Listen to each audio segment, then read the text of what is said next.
So today I'm going to continue on with the built-in cabinet project. In the last video I got all the plywood broken down and all these pieces cut to their final dimensions. And now I need to sort these pieces so all the pieces for a particular cabinet are together. Once I have all the pieces that go together identified, I'll start laying out all my joinery. And labeling all these pieces during the breakdown phase is going to make sorting them a lot easier, so let's get to it.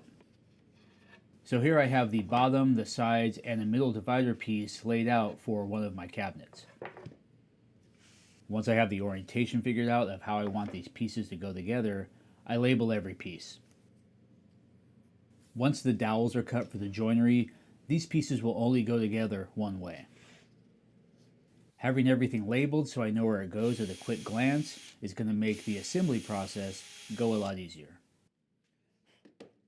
If you're not very familiar with dowel joinery, I've done several videos on the Jessam dowel jig kits.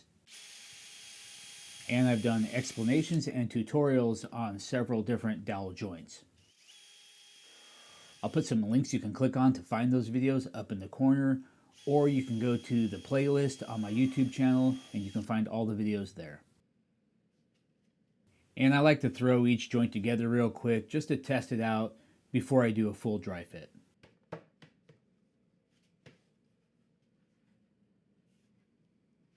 Yeah, this is what I like about using dowels for joinery is it makes dry fitting and the actual glue up a lot easier.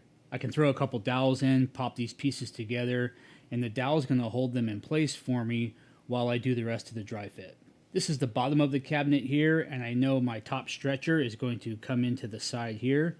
So when I double check my vertical support piece, I can immediately see that it's too tall.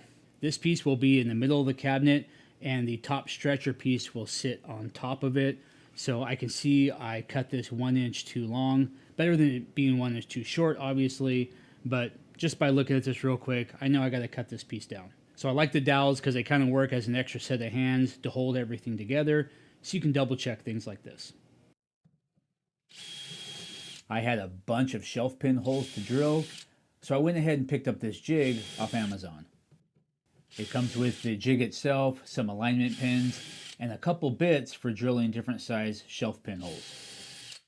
I drilled about 350 holes for shelf pins on this project, and this jig was a lifesaver. The bit worked perfectly, and the jig made it very easy to drill a bunch of holes that were all perfectly aligned. If you need a shelf pin jig, I will put a link to this one in the description. It worked great for me, so I highly recommend it. So this is the beginning of one of the two upper side cabinets. I got all the pieces milled up, I did a dry fit, thought everything looked good, so I went ahead with the glue up, then I found a mistake.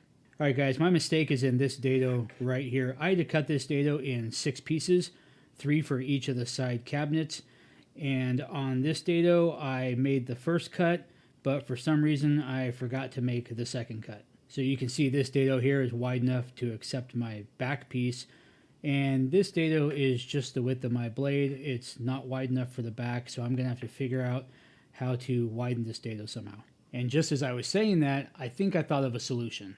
I have this plate on my palm router, and this part right here can ride in the groove of a track saw track. So all I have to do is put a 1/8 bit in here, set the track up, and make the cut. It shouldn't be too hard. The only problem is the router is only going to get me within about 2 or 2.5 inches of this corner. The plate will hit right here and it'll stop. So I'll just have a little bit of chisel work to clean up the rest of this corner and finish it off. Alright guys, I got this all set up to make this cut. I'm holding the top of the track with a match fit dovetail clamp.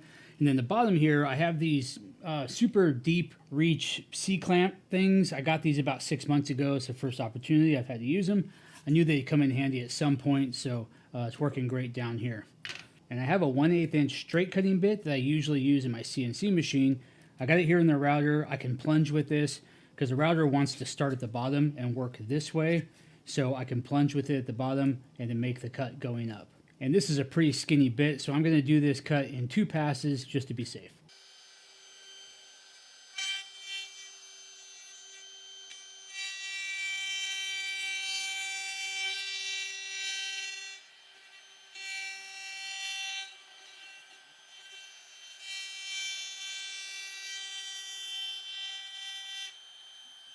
All right, that seems like that's going to be a good fit, so I'll readjust the depth and go with that.